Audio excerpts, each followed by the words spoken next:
we have lost a lot of technological trends. We've lost a lot of technological opportunities. We've lost a lot of economic opportunities, and we're not going to do it anymore. Well, I think that has a real serious, counter, that we are missing a technological trend right now, the biggest of them all, the biggest tech trend. We are missing it. We are totally becoming a colony of Western AI, right? We don't have any models that are being pushed for by the government. We don't have a policy of adoption as far as AI is considered. We are just becoming a colony of open AI and everybody else. So while that pitch has meat, it has a lot of meat. Mr. Modi says that we didn't have any solar energy. uh, we had a target of 2030 for half of our energy requirements coming from renewable, but we've already crossed it in 2025, so we've over delivered. We were targeting 50% of energy requirements of the country by 2030, but we've gotten done with it within 2025. He throws a lot of big numbers. He says in 2014 our PV module manufacturing capacity was at 2.5 gigawatts, right? 2014, and right now it's 100 gigawatts. So 2.5 to 100 gigawatts, that's a big number. He said, you know, a lot of other numbers. He said export numbers are extraordinary.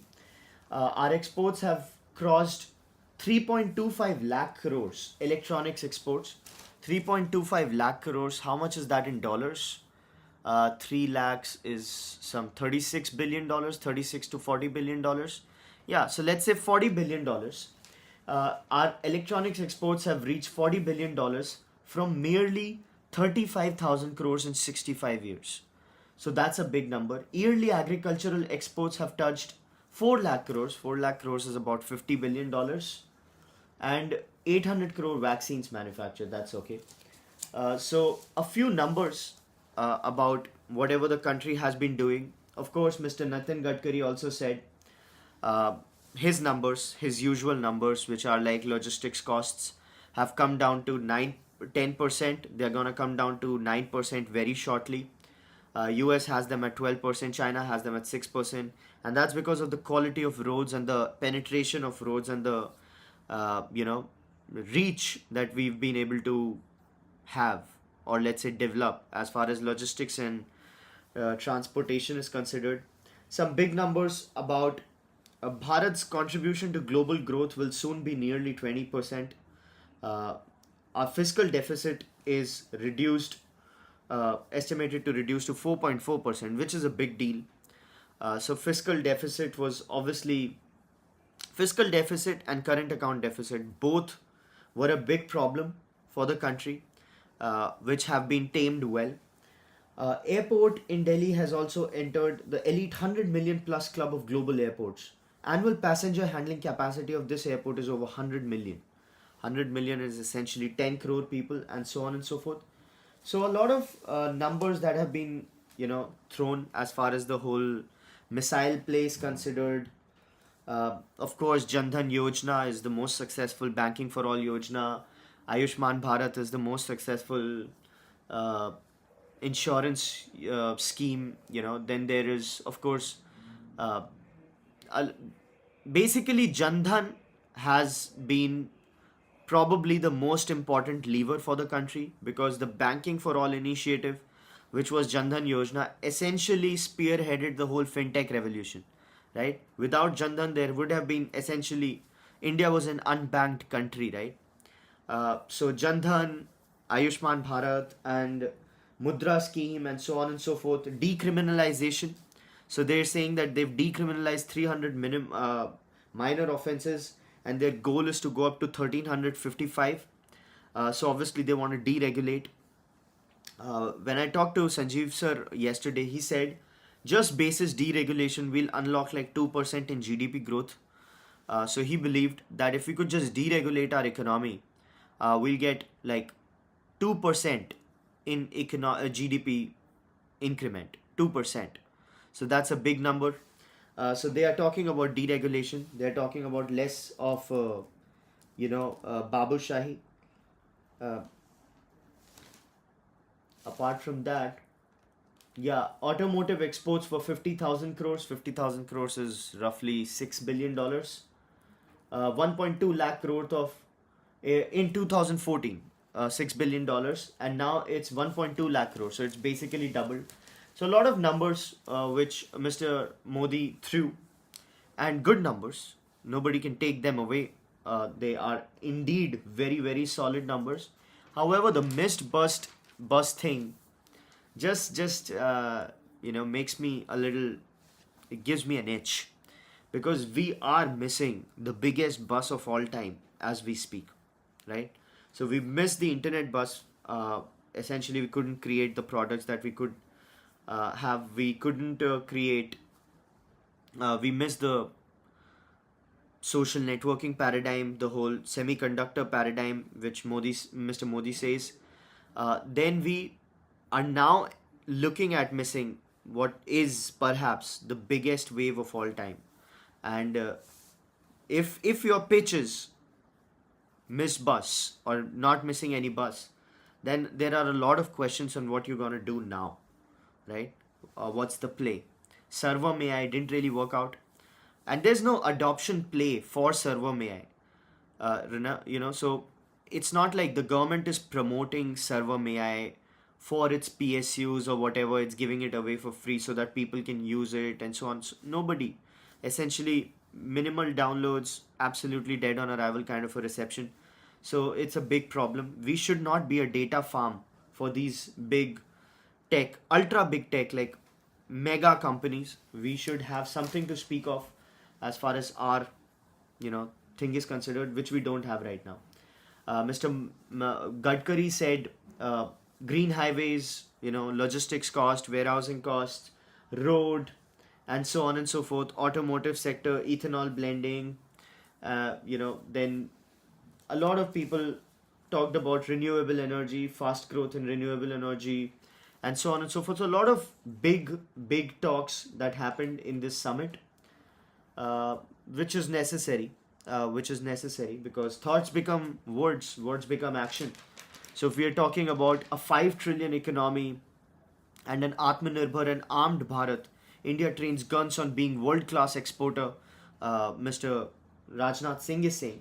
So it's very important that we over communicate whatever we are trying to do, over communicate. But uh, the pitch should be a kill shot. You shouldn't engage in a pitch which has problems as far as framing are considered. Or maybe that's what I think. Maybe they believe that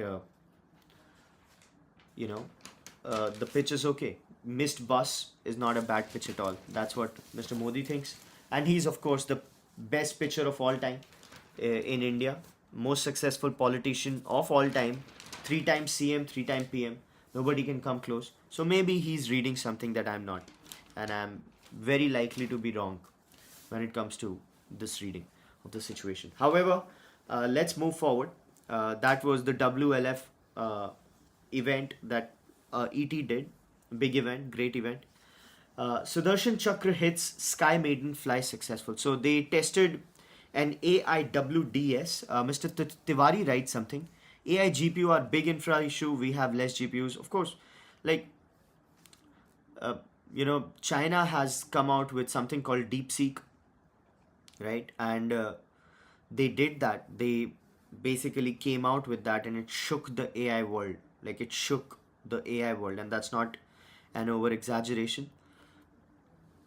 And what we are looking at right now is no answer to DeepSeek, which is obviously easier said than done that we should have an answer to DeepSeek.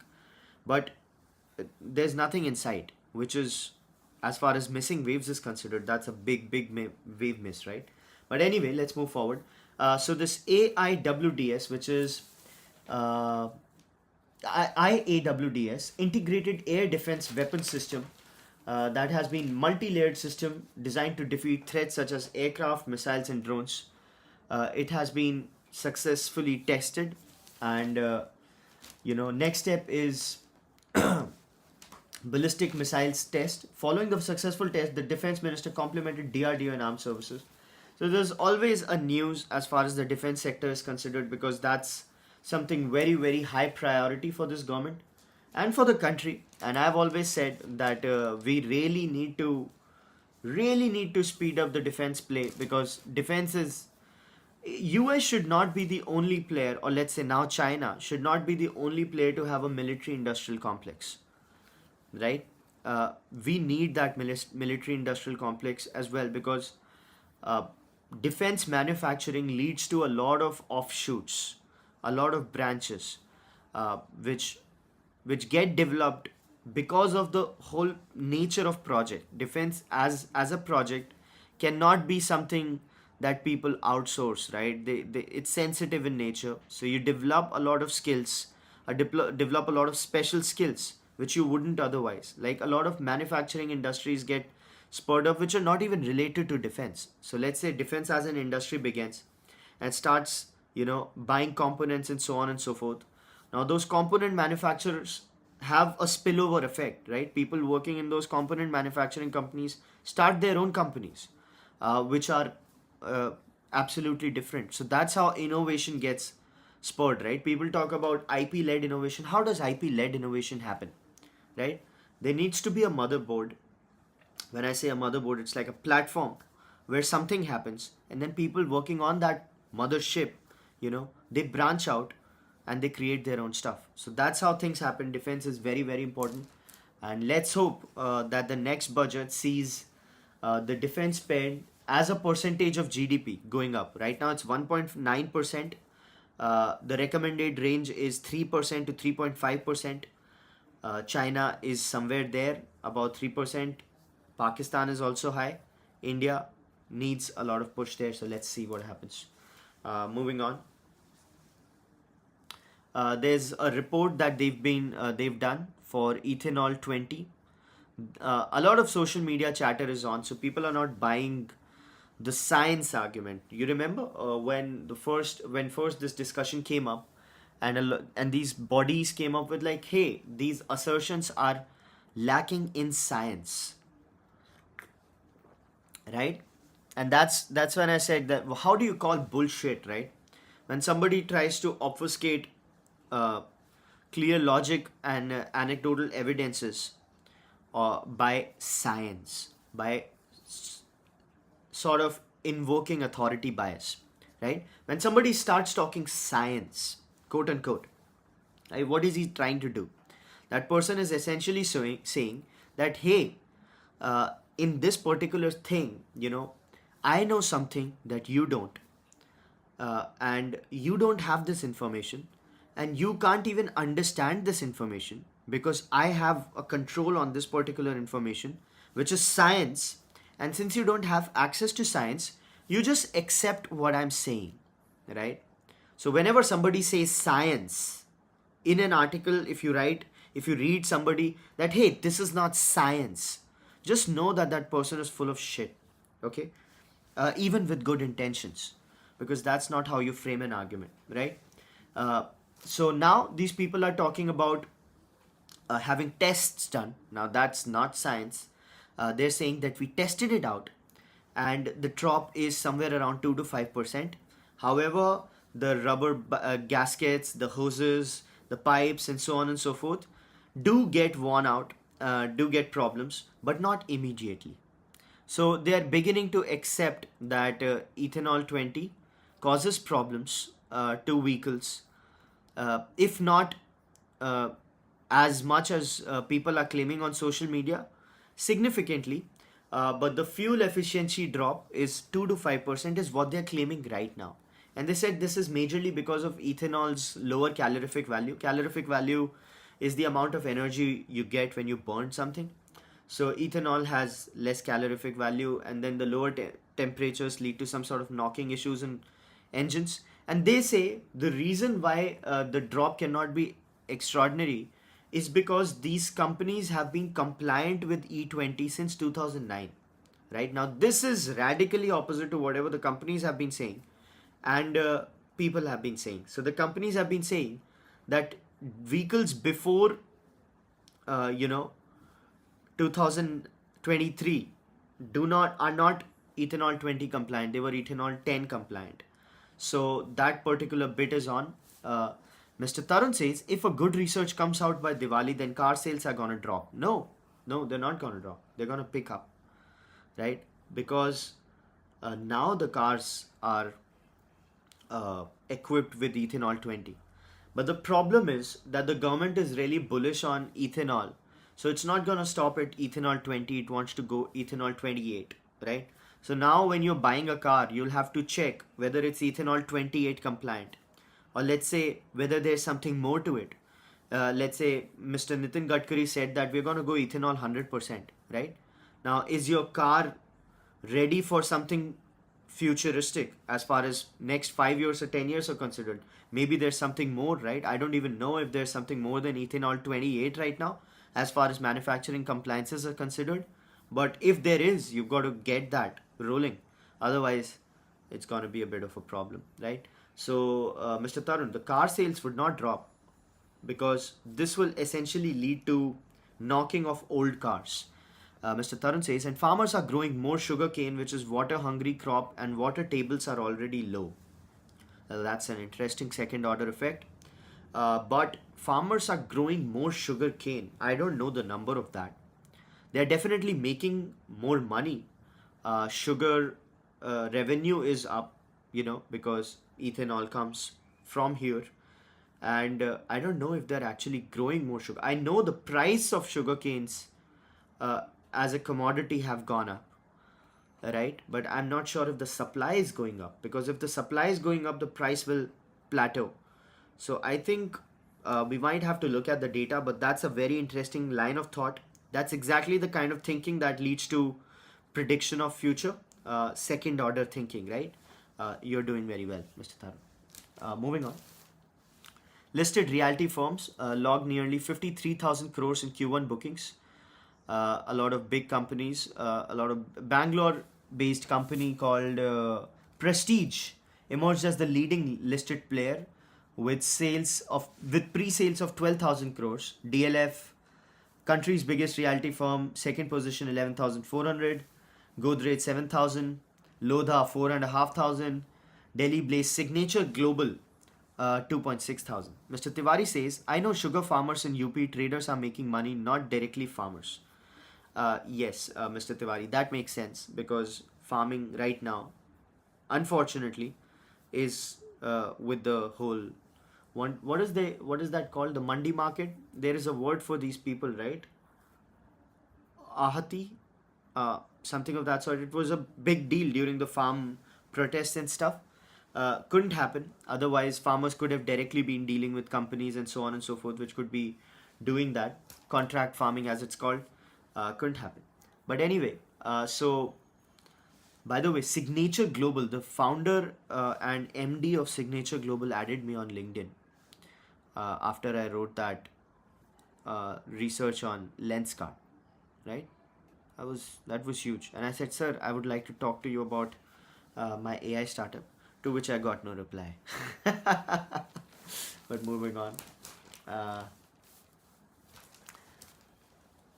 Taxmen may get more power to demolish Benami realty deals. So Benami realty deals is something where a fictitious person or let's say a fake person is basically holding a real estate property when in fact the real owner is somebody else, right? In some cases that person doesn't exist. In some cases that person is a very poor guy who cannot be having that kind of money to buy real estate, but rich guys essentially to escape the tax system, escape the lens of the income tax players, do this, right? Now a lot of this is essentially because the Aadhaar system, the PAN system is not linked. In a lot of cases in properties less than 30 lakhs, you don't even need PAN.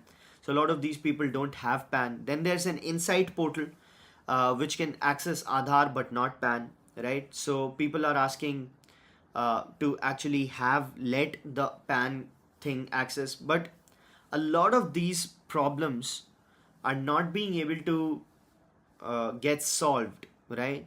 Because of one particular thing, right? It's a legal thing, and I'll give you a shot. So, what do you think? Why is income tax having such problems to track money and track real estate deals and track problems? There's just one particular thing which has been blocking thing, and it's a legal made up bullshit thing, which has been blocking India's progress in actually, uh, you know, tracking where the money is flowing. Can you give it a shot?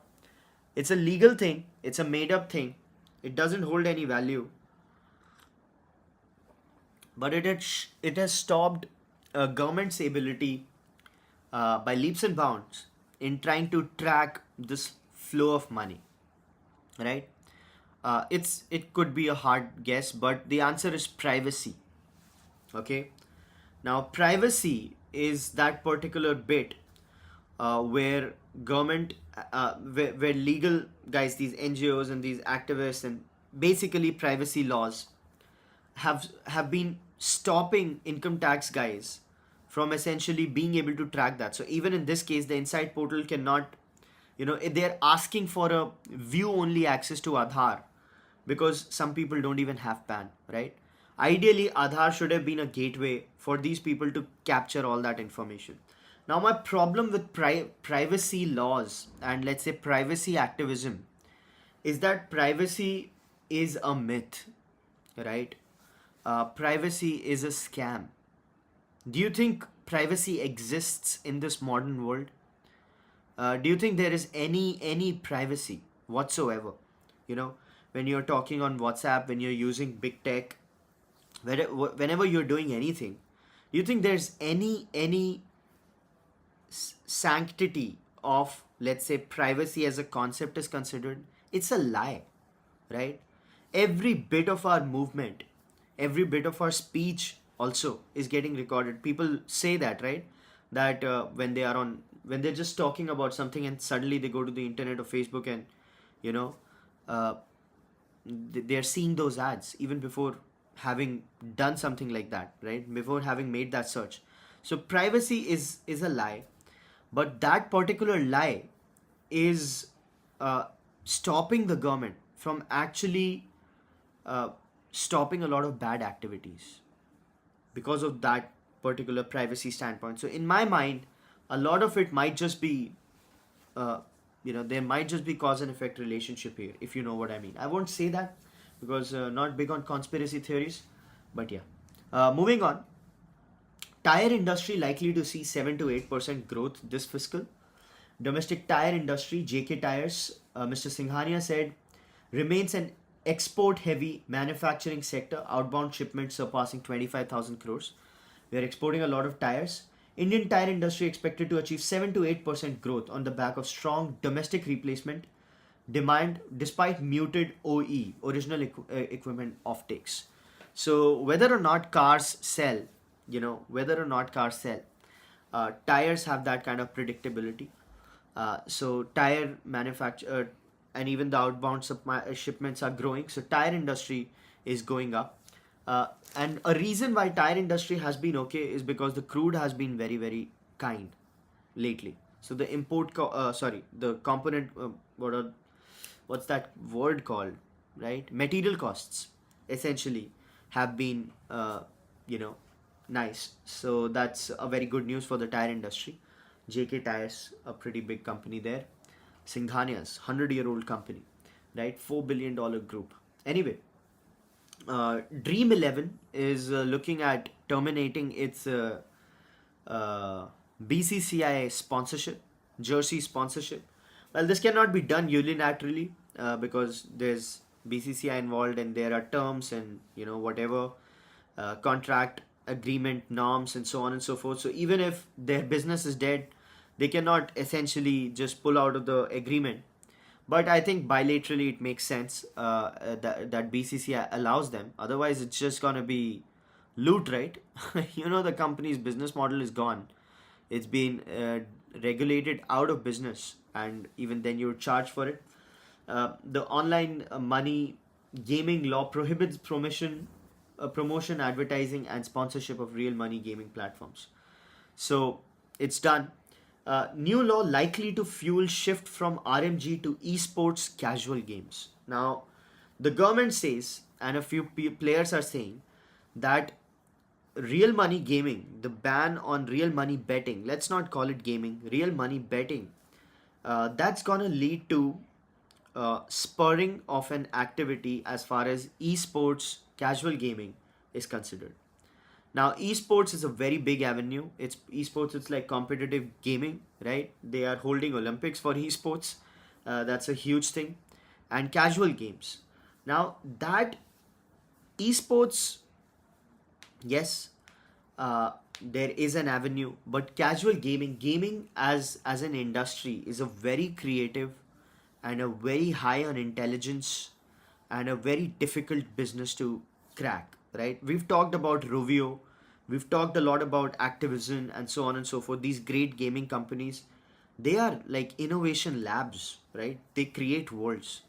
And uh, this online betting thing is shit, right?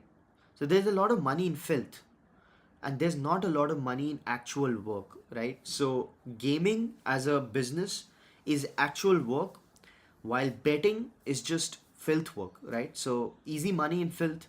However, it does not mean that if you just shut down gaming, real money betting or real, the play, all of that talent is transferable to these beautiful, high on intellect, high on creative value industries. That doesn't make sense. Very that you've got to be optimistic, but you've got to be realistic as well. So that's something that we've been talking about. At Thinkers Frequency, viewers of Thinkers Frequency would know that's that. Moving on. Gold may Mr. Tarun had a comment. Well, 4G can help tracking a person around a building but not accurate. But 5G allows pinpoint which floor and room. Yeah, I probably read something around these lines. Or maybe we discussed this, right? We discussed how that particular tracking. But 5G, building and 5G's penetration isn't happening as far as buildings are considered. So within buildings, 5G doesn't work. That's what we discussed, right? We recently discussed why 5G penetration is a problem within the infrastructure because it can't penetrate the walls. So I think that might just be a problem. But yeah, as far as location accuracy is considered, no doubts about that, right? So let's move forward. Gold may consolidate, bias stays up on Fed rate cut hopes. So US Federal Reserves has is going to another comment. One second. US has dry walls. What does that mean? Us has dry walls? What do you mean? I didn't get that, Mr. Tarun. But anyway, there's a lot of chatter about what can happen as far as Fed rate cuts are considered. US Federal Reserves is looking for a rate cut finally. Now, this has been a long drawn fight between Mr. Trump and Mr. Jeremy Powell, right? Where Mr. Powell has literally been abused by Trump. He's been called a moron, a stupid person, a slow guy, and so on and so forth. But now the Fed is actually warming up to the idea of a rate cut. They are saying that there's some inflation numbers that have trickled in which are not that good. We have to look at inflation numbers and job numbers, and if it all goes well, we just we think we'd be able to do it. But it's not set in stone. However, the rate of gold, which had moderated for a few days, it's looking at something, as far as the whole play is considered. So job numbers, inflation numbers. Inflation has been pretty much in control in US now. It's at 2.1%, right? Even though it gets up and down a little, the numbers keep trickling in.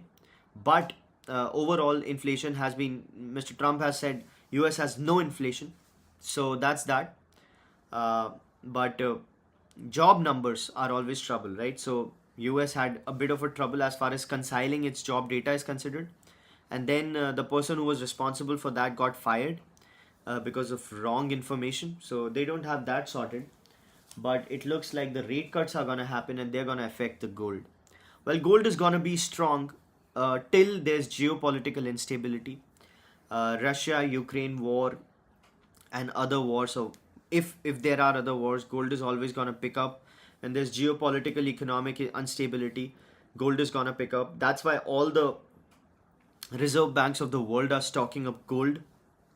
Right, gold is effectively the world currency, not as far as transfer of money is considered, but as a store of money is considered, because people are not comfortable with whatever is happening as far as the dollar is considered, right? So that's gonna happen, and analysts are talking about where it can go, right? So moving on, there's a lot of churn as far as housing finance companies are considered. Chiefs, third chief to be exiting the industry in 3 weeks. So that's that. Tough time for the industry, right? It seems like Economic Times and other people have been watching Thinkers Frequency. So we've talked about Andy Grove sir a lot, right? You remember, viewers of Thinkers Frequency would remember how we've been talking about Andy Grove sir and how he led the company, and Mr. Robert Noyce, and Mr. Gordon Moore. There's Moore's law, which predicted and which has proven to be right as far as the scale of the growth of uh, semiconductors and technology is considered. The compute power, he said that it's gonna get squared. It's gonna double every year or something of that sort. Right, that was Moore's law. So Gordon Moore sir, Andy Grove sir, Robert Noyce, great team. They led Intel to greatest heights, but then Intel has fallen on the wayside. It's become a government project, and these people have written an article which says Andy Grove sir, uh, uh, you know, breathe the only the paranoid will survive. A book we've talked a lot about, the best management book ever. So they say that Intel has fallen on the wayside, and this is what happens when with tech, right? There's a lot of tech trends keep changing. Right now, Apple sits on the office which was once housed by Hewlett Packard, HP. Now, HP, by the way, have also written great books. There are two books on the founding of HP. One is The HP Way. It's by Mr. David Packard or Bill Hewlett, I don't remember. And then there's Bill and Dave, right? It's the biography of Bill Hewlett sir and Dave Packard sir. Great books. But Apple sits at the office of HP. Meta's office was once Sun Microsystems office, and they still have the board of Sun Microsystems to remind people about what happens, when you become complacent. And then there's Intel, which has been, which is where it is right now, $80 billion, $90 billion market cap, when Nvidia is at 4 trillion. Now, they've not said the reason. They've said complacency, tech trends, and so on and so forth, but that's not the reason. The reason is a politically incorrect thing to say, which is DEI, right? DEI is the reason why companies die, okay? And Intel, till the time Mr. Andy Grove sir was there, it was doing well because it was a relentless focus on meritocracy, relentless focus on radical truth, radical transparency, radical confrontation as far as intellect is considered, who has the better direction, and so on and so forth. But as soon as he moved out, they missed the bus on smartphones, they missed the bus on AI and everything, because they were essentially focusing on that DEI thing, right? So any company, a very good way to look into the future is any company which is talking about diversity, right? As a talking point, as a focus area, it's just not gonna work. If it's an innovation driven play, if it's a commodity play, or if it's like a government organization or something like that, you know it's okay, it's fine, because it's not a business anyway, right? But if it's a technology trend driven thing, which is very innovation driven, meritocracy driven. And then in that meritocratic culture, somebody comes and says DEI, right? We're gonna give this to these kind of people, we're gonna give this to these kind of, we're gonna push people up and so on and so forth. That's the end of the road. That's pretty certain. You can be certain that that's gonna happen. Now some companies use DEI in very positive ways. Okay, there's a company called Lemon Tree Hotels. So if you know about Lemon Tree Hotels, they hire a lot of differently abled staff. Okay, in hospitality. So they hire those people because of what they bring to the table. So they position it as DEI, which is actually helping their business, because those people, they have their own advantages. They're different advantages. They're extremely loyal. They can be trained well. They are very good employees. They have a good culture and so on. So Lemon Tree, one of the very few companies who's used DAI like no place else. But overall, if that's not a business related decision, that hey, we're going to use DEI because it helps in this core part of the business, it's just the death knell. So very easy way to look into the future is just listen to a company and say, oh, you're looking at DEI, okay, time to sell your stock, right? Let's move forward. Mr. Tiwari says DEI is sensitive, but business is business. Yeah, and DEI, as we've also discussed, is not a fair way to actually promote people as well. Now, if I don't know how women think of this, but I don't think women would be happy if somebody said that they were diversity hires, right? I don't think I'd like to be a diversity hire, or anybody would like to be a diversity hire. People would like to be hired and be known for getting hired as for themselves, for the good things that they bring on the table, not because it was mandated by the suits that hey, we need to have this one you know gay guy in the boardroom, or one woman in the boardroom. What the hell is that? That's just weird.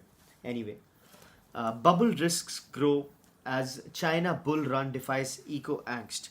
So a lot of Chinese data is coming out and it's not pretty. We've talked a lot about this. Chinese consumption data is low. Chinese domestic savings, people are not spending that. There's some sort of slowdown as far as the whole real estate play is considered. That's hard. And that's why people are saying that Chinese economy is in trouble. But we talked about how Chinese economy doesn't really depend on consumption that much. Like 38% to 40% of Chinese economy is dependent on domestic consumption. It's majorly an export driven play, right? So that's that. uh, you know uh, that's something that happens. These people are saying that Chinese stocks could be overvalued and there's a bubble brewing up. So I think it's possible. But these economists and these analysts have been talking about a Chinese bubble and Chinese economic collapse. They've been talking about that collapse since 2004. Right? They've been talking about since 2004.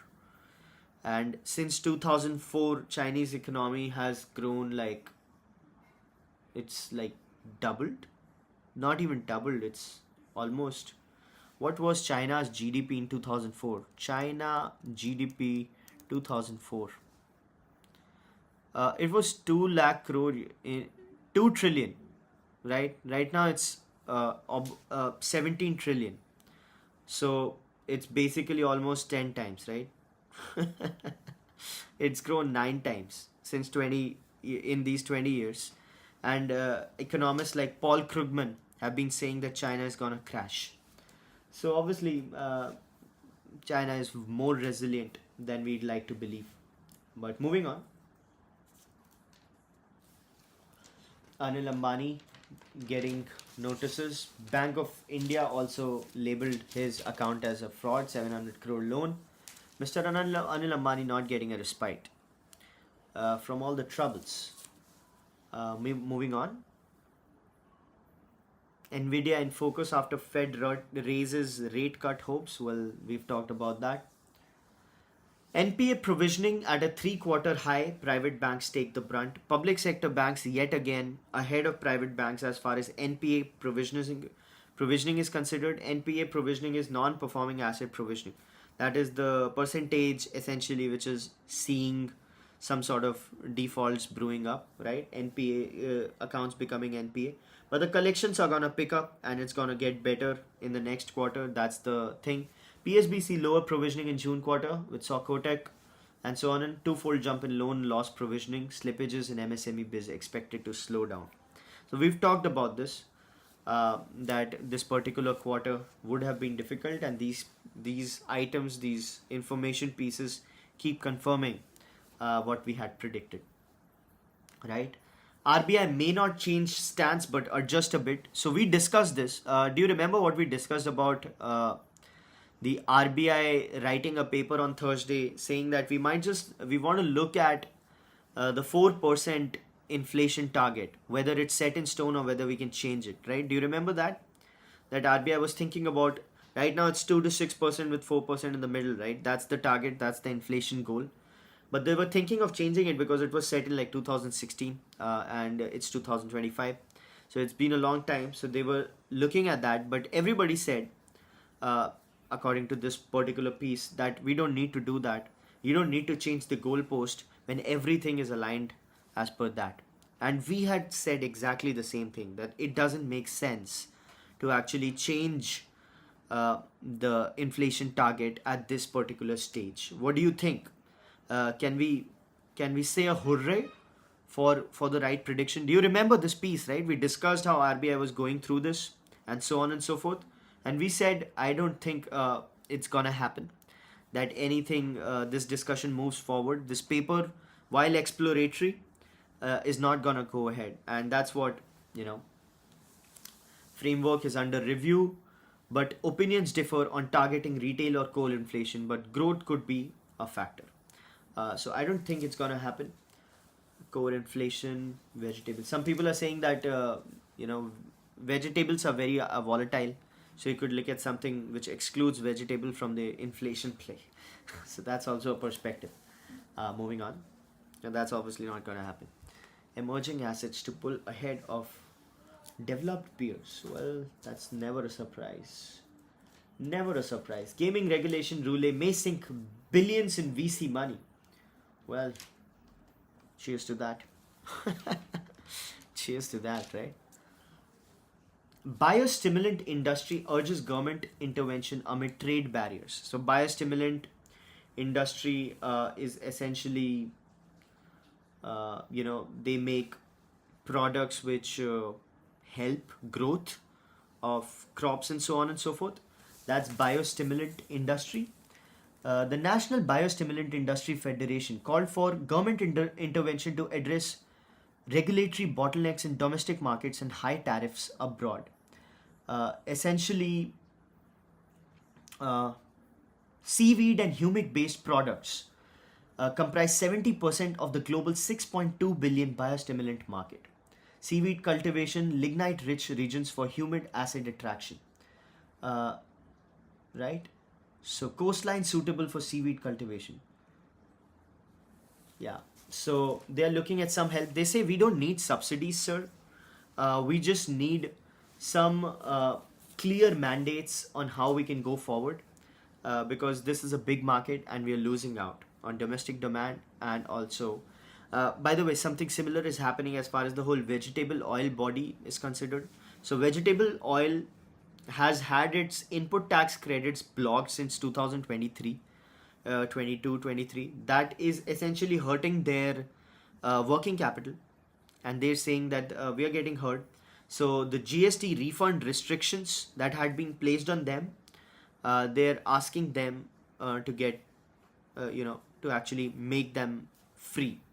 Now, I'm not sure why those GST refund restrictions were placed on these vegetable oils in the first place, because that is a very tricky move. Why did the government essentially place restriction on GST refunds? Uh, The edible oil industry had been receiving ITC refunds till 21-22 under existing GST provision before the council imposed restrictions in July 2022.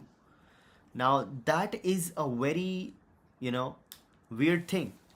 Why did the government actually block the GST refund for vegetable oils?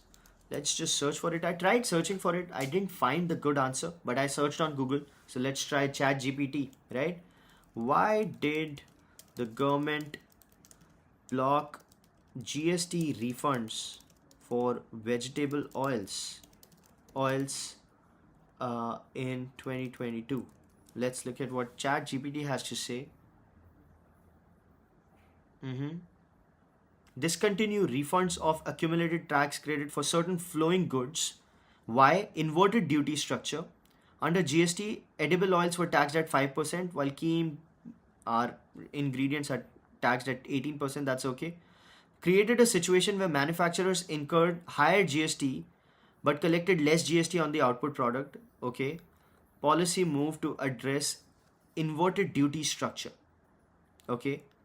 And then, something like this happened. Still not very clear. Inverted duty structure. Okay. We'll have to study a little about that. I tried, but ChatGPT yet again proved to be better than Google, right? Should I just stop searching on Google? Because I like going to the sources, right? I like searching the sources. I like going and doing a deep research on things. So I don't like a summary provided by the AI. I actually go deep. I read articles and then reference of those articles in other articles. So I try to read at least 4 or 5 articles before making up my mind on something, and that I think gives me an edge, because I go to the source, and whoever goes to the source has a better has more clarity on the subject. But uh, the GPT era is a very different play, right? Moving on. Harvard aligns partly with Trump's desires, right? Negotiations with White House, Harvard, Columbia, all of these places which were grounds for DEI and most of the student agitation, DEI, and not just student, also political protests and so on and so forth. The intifada, globalized intifada, and so on and so forth. They are essentially falling in line, which is not surprising at all. And they're even paying the government, like they're paying fines, $200 million, $50 million, and so on and so forth to the government, so that because they really need the government funding, the US government funding, right? Which is very, very, very solid stuff, quite a big deal. And even though the US government has literally outlawed DEI, and these campuses have also outlawed DEI, right, following the government diktat, a research said that most of those DEI centers, right, they've just been renamed. Now, that's a very interesting thought. Do you think DEI will survive the current onslaught, which will stay on till 2028, till Trump is in office? Because whoever succeeds Trump, let's say Vance succeeds Trump, Mr. Vance, right? He might not have such a strong view on DEI, or if he does, do you think whatever politics happen, because political parties change, right? Politics change with the times, but universities stay forever, right? Universities have an infinite time. Do you think DEI will eventually triumph with the changing political times? Well, that is a very, very expensive question, a big question, and an important question. If you can answer that, if you can think in the right direction as far as that question is considered, you might just be able to see what the world will become. My judgment on this is clouded because I am obviously biased against DEI. But if somebody has a more holistic view where they can get rid of their biases and see what happens with DEI, right? Yeah, Republicans are right now in power. I think they'll be in power by 2028, and then JD Vance is a pretty solid candidate. And then Republicans have a lot of good people like Rand Paul and so on and so forth, right? Marco Rubio and Ron DeSantis and so on and so forth. These people are pretty solid. and Democratic Party has essentially collapsed in US, so there's no chance that they're coming. So yeah, DEI might not be able to sustain like another 8 years of the Republican rule. So maybe DEI just goes out of the window, or somebody might just come up with their own view, because this determines what is going to happen with the world business ecosystem, right? So you saw when DEI just vanished from US, it started coming to India, right? A lot of articles on DEI and so on and so forth. So it's these things really have a very big effect on the business ecosystem, because as we discussed, what did we discuss? Outcomes in businesses are mostly results of political will. So I'll say that again. Outcomes in businesses are mostly the result of political will. You get it?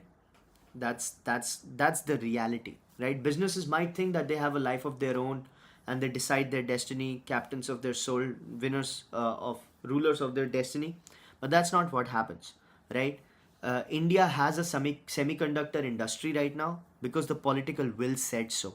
India has a mobile manufacturing industry right now because the political will said so. India has, let's say, banking for all, fintech right now because the political will said so. They wanted UPI, they made UPI. That's why the whole financial industry, the fintech industry happened. Otherwise, you could be the greatest entrepreneur in the world, but you can't create the market, right? So these things have a very, very big effect on what happens to the entire country. Oh, sorry, entire community, right? So, and not just political community, also the big business community. Mr. Naidu has always got interesting things to say as far as the World Leaders Forum is considered, and he said India must aim to be the number one economy. That's a nice thing. So right now we're gonna be the third largest economy, probably like very soon, right?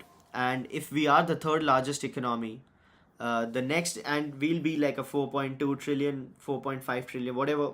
We're just gonna 6.7%, 6.5%. So let's say if we are a $4.2 trillion economy right now, and we grow by 5%, that's about $200 billion added, right? So let's add like $300 billion just to be safe. So if you add $300 billion to 4.2, we're going to be a $4.5 trillion economy, which is slightly larger than Germany, right? What is Germany's GDP right now? GDP in dollars. 4.5, right? So Germany's GDP is 4.5. We're going to be 4.5. So we're going to essentially be the third largest economy of the world in the next 2 years, if not the next year, right? Now, if we are going to be the third largest economy, we'll be at 4.5 trillion. China is at 17 trillion, still growing by 5%. So China is going to be, it's going to add a trillion essentially, right? So it's going to be an $18 trillion economy. US is a $30 trillion economy. China is already the largest economy in PPP terms, by the way. It's, bigger than US. But let's say, let's not consider PPP terms. 4.5 trillion, 18 trillion, and then 30 trillion. But Mr. Naidu says that we must aim to be the world's number one economy. That's the ambition, man. If you can even say it as a joke, you might just think of ways to reach there. And that's awesome. That's awesome, right? Moving on.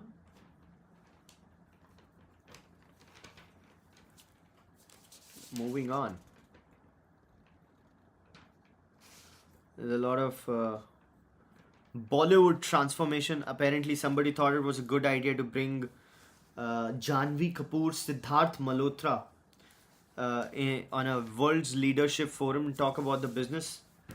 But there they were, and they talked some bullshit that we just ignore. Hollywood is banking on re-releases, by the way, because there's not a solid pipeline as far as Hollywood productions are considered. Not a lot of movies coming in, so they're gonna have a lot. They're having a lot of re-releases, which is the norm. Bollywood also does that, and the classics have made some $6 million. Some movies made $6 million. Some movies made a bunch of $4 million, and so on and so forth, right? In re-releases. So Batman movies from 1989, 92, Black Swan from 2010, Natalie Portman, uh, Sign of Times, Breakfast Club 1985, Toy Story 1995, Apollo 13 1995, Casper, Avatar, The Way of the Water, and so on and so forth. These movies are getting re-releases.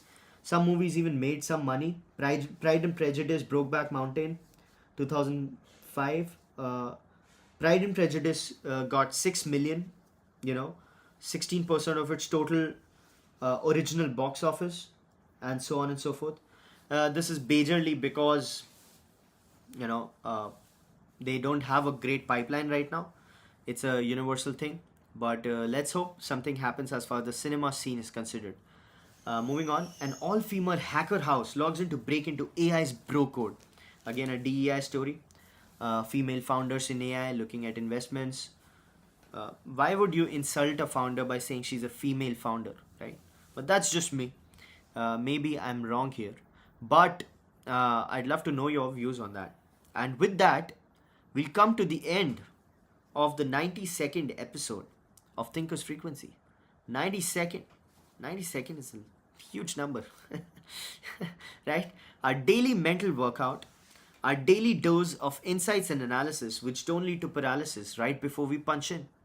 I hope you had fun. I had a lot of fun. Mr. Tarun, Mr. Gautam Nayak. Mr. Nayak had something, I'm sorry to say, about my hyperacusis, panic attacks. Well, I've talked a lot about hyperacusis and tinnitus. I've offered medicines which I tested on me and they worked. So you should watch my videos on tinnitus and hyperacusis, probably why you came here. Everything is there on those videos. I've even written comments, pinned comments where I've mentioned the dosage of those medicines. You'll feel better, don't worry. Mr. Tiwari, Mr. Tarun, Mr. Tiwari, Mr. Gautam Nayak, and everybody else who joined. Thank you so much. I hope you have a beautiful day, personally and professionally. I'll see you tomorrow, same place, same time, hopefully. Have a nice day. Bye bye.